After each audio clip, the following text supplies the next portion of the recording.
I still remember the way the porch light flickered that night. It wasn't the kind of thing you'd usually notice, but when your world is about to fall apart, every tiny sound, every trembling light burns itself into your memory. My name's Aaron Blake, and up until that night I thought I had a decent life, a loving wife, a steady job, a small house with a porch that creaked under our weight when we sat there watching the sun go down. Her name was Lena. Soft-spoken, beautiful in that quiet way that sneaks up on you. We'd been married 7 years. No kids, just plans, a garden, a dog someday, maybe a small bakery she always talked about opening. But dreams have a way of dying quietly. It started subtle. Lena used to hum when she cooked, that disappeared first. Then the morning kisses faded. Then the long talks before bed. I told myself it was stress. Everyone has their moments. Until I saw the text, I wasn't even looking for it. Her phone buzzed while she was in the shower. The name on the screen, Ethan. I didn't recognize it. The message read, "Last night was perfect. I can still taste your perfume." My throat locked, my heart didn't even race. It just stopped. When she came out of the bathroom, wrapped in her towel, smiling faintly, I just stared at her, like I was seeing her for the first time. "Who's Ethan?" I asked. The towel slipped a little on her shoulder. She froze, then the lie too fast, too neat. "He's from work. He's just a friend, Aaron." But I wasn't an idiot. I'd felt it for months, the distance, the quiet, the cold bed. That night I didn't sleep. I just sat by the porch light, watching moths slam themselves into the glass again and again. The next evening I asked again, no shouting. No anger, just quiet words. "Tell me the truth, Lena, please." She didn't deny it this time. Tears welled in her eyes, but her voice stayed calm, detached, almost. She said, "It just happened, Aaron. I didn't mean to. I felt empty. You don't talk to me anymore. You don't see me." I wanted to scream that I always saw her, that I worked double shifts so she could chase her dream, that every quiet night I'd imagined her next to me until sleep took me.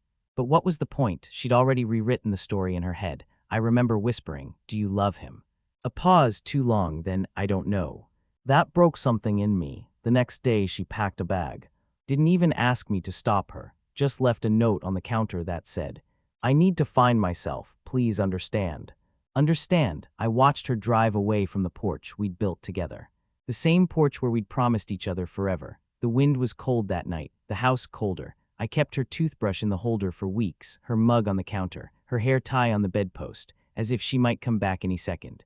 But she didn't, and in the stillness that followed, I started asking myself questions I didn't want answers to. Was I not enough? Did I make her unhappy? Did love really just fade like that? Every corner of the house whispered her name. The coffee smelled like her. The silence sounded like her absence. And then came the pictures. A mutual friend sent me one by accident. It was Lena in the next town over, laughing, with him, Ethan, her hand in his. Her eyes lit up like the world hadn't fallen apart. I stared at that photo for hours. The same woman who said she felt empty looked like she'd finally found color again. And me, I was grayscale. Days turned into weeks. I stopped answering calls, stopped shaving. I'd walk past her empty side of the bed and feel my stomach twist. Then one morning I opened my mailbox. Inside was an envelope with no return address, no letter, just a photo. It was Lena and Ethan again, but this time they were kissing, right where I used to park my truck, at the diner we used to go to every Sunday. That was the first time I felt something sharper than pain, something colder, something that whispered, "She thinks you'll just fade away. She thinks you'll wait." I didn't know what revenge meant yet, but that day I decided I'd learn. When the porch light flickered again that night, I didn't sit and watch it anymore. I switched it off. Because I realized she'd taken the light with her, and I wasn't going to beg for it back. It's strange how a house can go from feeling alive to feeling haunted. The silence becomes a sound of its own. 3 months had passed since Lena left. Her laughter had faded from the walls, but sometimes, when I walked past the hallway at night, I'd swear I could still hear it echoing faint and cruel. I started keeping busy. Fixed things that didn't need fixing. Repainted the kitchen. Rearranged the furniture. It gave me the illusion that life was moving. But every time I opened the drawer and saw her handwriting on some old grocery list, milk, bread, cinnamon rolls, it all came rushing back. I wasn't just grieving a person. I was grieving the version of myself that believed in forever. Everyone in our small town knew. News travels faster than wind here. The whispers followed me at the grocery store, the gas station, even church. Poor Aaron's, his wife ran off with that new contractor from Oak Ridge. Ethan Hart, that was his name. He'd been working on the renovation of the bakery downtown. Handsome guy, charming smile, always knew how to make people feel seen. Including my wife, I'd never met him in person, but I knew his type, the kind who could talk his way into anyone's heart and out of any consequence. One afternoon, I saw them. It was at the farmer's market.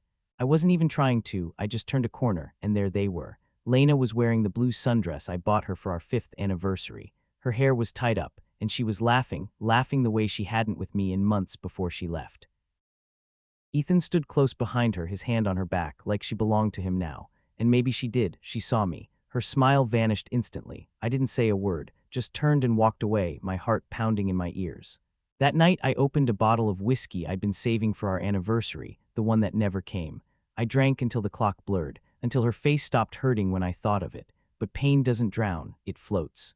The next morning I woke up on the couch, sunlight cutting across the room like a blade. And for the first time I didn't feel sad. I felt empty, and emptiness can be dangerous. I started running every morning. Lifting weights at the small-town gym. I didn't know what I was training for, only that it kept my hands from shaking and my mind from collapsing. People noticed. "Good to see you back, Aaron," they'd say.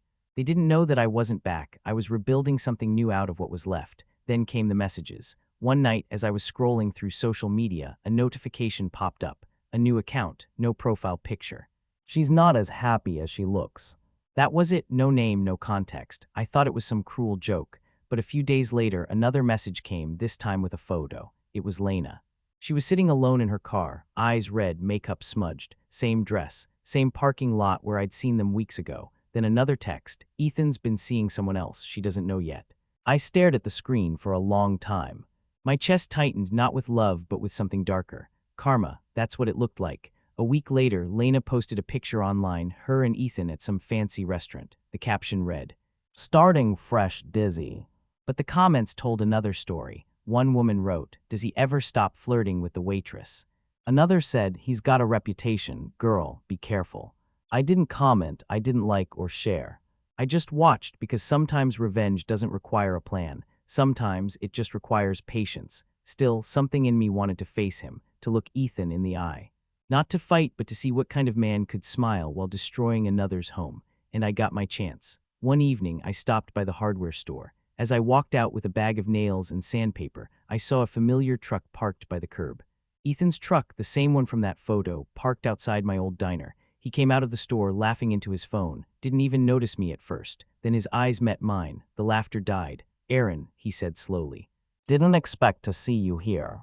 I looked at him, calm, quiet. "I live here, Ethan, you're the guest." He shifted, awkward, tried to smile. "Listen, man, I didn't mean for things to go down the way they did. Lena was unhappy." "You know?" I nodded. "Yeah, she told me." Then after a pause, I added softly, "She said you made her feel seen." That got him, his smirk faltered. He didn't have a reply. I stepped closer, just enough for him to hear the edge in my voice. "Take care of her, Ethan. Because when people use others to fill their emptiness, it always comes back around." He looked uneasy. And for the first time, I saw fear flicker behind his confident smile.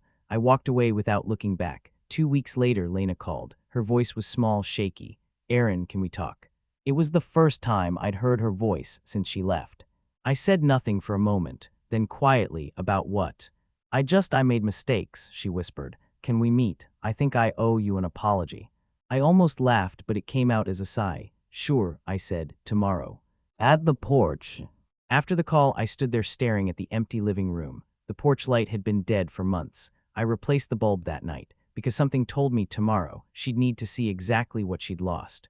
The porch light flickered again that night, but this time it wasn't just a bulb. It was a signal, a warning, a reckoning. I'd spent the day pacing the house, rehearsing nothing. No plan, no words. Just the quiet hum of the fridge, the occasional creak of the old floorboards. Every sound made me jump, thinking it was her. And then I heard it, a soft knock at the door, 3 taps, hesitant, fragile. I opened it. She stood there, Lena. Her hair damp from the rain, clothes sticking slightly to her skin, eyes red and swollen. Her hands shook, her lips quivered. "Aaron," she whispered. Nothing came out of my mouth. I just stared. She stepped inside, dripping water across the floor, shivering. I closed the door slowly behind her. And there she was, the woman I loved, the woman who had broken me, standing in my living room like a ghost I couldn't exorcise. I made a mistake," she began, her voice cracking.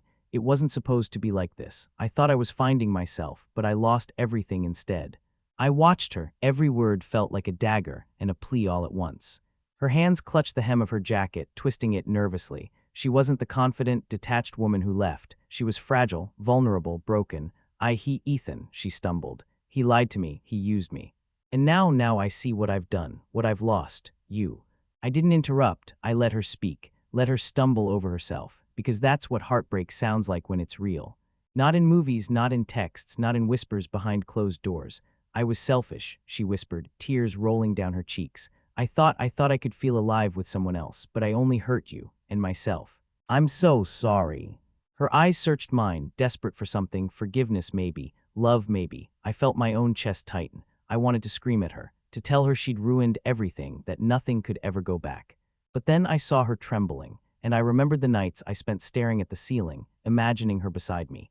The way she laughed, the way she breathed, the way she used to say my name like it was a secret we shared. Something in me cracked. I didn't touch her. I didn't move closer. I just let the silence stretch. Finally, I said softly, "You can stay, but just for tonight." Her shoulders slumped. Relief, guilt, all tangled together. She didn't speak. Just sank onto the couch, hugging her knees. I made coffee. I didn't ask questions. I didn't smile. I just moved around the kitchen like a man haunted by memory. When I returned, she had curled into herself, shivering, still soaked. I handed her the mug. "Thank you," she whispered. I nodded. No words of comfort, no false reassurance, because comfort was what she had taken from me, and now she needed to feel the weight of what she'd done. We sat in silence. Rain tapped on the windows, wind howled through the old eaves, and yet the house didn't feel empty, not completely. She started talking again, broken, hesitant, spilling truths she hadn't faced before, about Ethan, about herself, about how lost she had felt, and I listened, for hours. And as dawn crept in through the curtains, pale and quiet, I realized something terrifying. I still loved her, but that love was no longer pure. It was tempered by fire, by betrayal, by the knowledge that I could never be the same man she left behind. When she finally drifted into a restless sleep on the couch, I stood by the window, watching the town wake up, feeling the rain wash over the streets. I didn't forgive her, not yet, but I understood something crucial. I could control my own response. I could choose my own path. And that night, I made a quiet, unspoken decision. Revenge wouldn't be violence or shouting. It would be the slow, inevitable reclaiming of my life, of my heart, because love that is used and discarded isn't worth letting destroy you. I watched her sleep and felt a strange calm. Tomorrow she would see the man she left behind and realize she couldn't break him entirely. The first rays of morning touched the porch, and I knew my revenge was no longer about hurting her. It was about rising, about reclaiming. Morning came like a slow, reluctant confession. Sunlight spilled through the curtains, soft and warm, highlighting the dust motes dancing in the quiet room. I didn't wake her. Lena still slept on the couch, tangled in a blanket that smelled faintly of rain and regret. Her hair was messy, and her face, the face I had loved, the face that had broken me, looked smaller somehow. Fragile. I made coffee. The machine gurgled. Steam rose in lazy swirls, curling toward the ceiling like tiny ghosts of the nights we had shared. She stirred when I poured the mug and set it down by the couch. "Morning," she whispered, eyes still red. I didn't answer.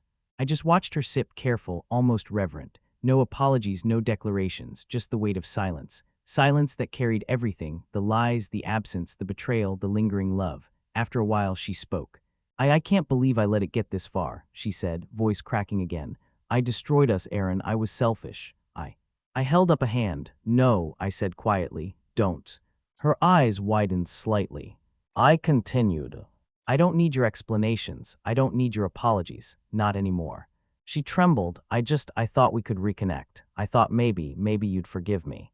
I felt a strange clarity settle over me, cold and decisive. Revenge doesn't always scream. Sometimes it whispers. I knelt in front of her and she flinched at the movement. "Reconnect," I repeated. "Lena, you already left. You broke this house, this marriage, and what we had. You thought I'd just let you back in. You thought I'd let you feel safe here again." Tears rolled down her cheeks. She didn't answer. She couldn't. I reached for her hand, but instead of touching, I let it hover. Close enough for her to feel my presence, distant enough to remind her of what she lost. "My revenge is living well without you," I said softly. "You wanted to feel alive, to find yourself, to fill a void. You'll find nothing here but me standing tall, without the cracks you left behind. That's my revenge." She cried quietly, her head bowed. For a moment, I saw her as she had been when I first met her, innocent, hopeful, full of light. Then I saw the woman who betrayed me. The two collided in my mind and I didn't flinch. I let her stay that night, not because I forgave her, not because I loved her, but because I am human, because empathy is not weakness. We didn't talk much after that. We didn't kiss. We didn't sleep together. We just existed in the same space for a few hours. Her sobs softened to quiet sniffles. The rain outside turned to a gentle drizzle. By the time she fell asleep again, I sat on the porch, staring at the world waking up. The small town stretched out before me, streets lined with trees, neighbors moving about their lives, children laughing in the distance.